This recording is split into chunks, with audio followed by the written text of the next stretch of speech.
मंदाकृष्ण आंध्र प्रदेशातून या लढाईला सुरुवात केली आणि 40 वर्षात साधं जिल्हा परिषदेचं पद देखील या माणसानं घेतलं नाही.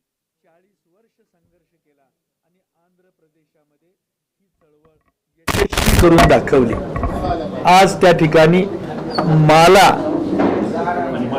आणि मादिगा हे दोन्ही संख्येनं सारखे असताना देखील या सर्वांना न्याय मिळवून देण्यामध्ये त्यांना यश मिळालेलं आहे.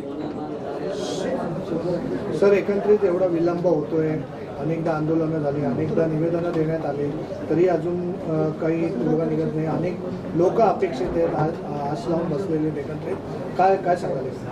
थोरला भाऊ थोडासा आक्रमक असल्यामुळं त्याला थोडंसं भीतात सगळेजण आणि त्याच्यातून थोडंसं धाडस करताना कसं करावं, सुरुवात कशी करावी यावर शासन थोडा विचार करत आहे अशी माझी समजूत आहे.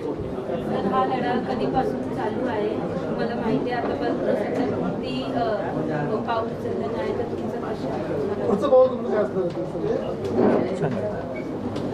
तर मी सुरुवातीलाच आपल्याशी बोललोय की माननीय मुख्यमंत्री देवेंद्र फडणवीस साहेबांनी न्यायमूर्ती बदर यांच्या नेतृत्वात एक समिती स्थापन केली. त्या समितीने आपला अहवाल शासनाला सादर केलेला आहे आणि त्याच्यावर काही हरकती सूचना माननीय मुख्यमंत्री महोदयांनी मागवलेल्या आहेत आणि आम्हाला खात्री आहे की येणाऱ्या जूनच्या अधिवेशनामध्ये या राज्यामध्ये जसं इतर राज्यांमध्ये आरक्षणाचं उपवर्गीकरण करण्यात आलं त्याच धर्तीवर महाराष्ट्रामध्ये देखील आरक्षणाचं उपवर्गीकरण नक्की होईल, कारण आमचा या सरकारवर माननीय मुख्यमंत्र्यांवर विश्वास आहे.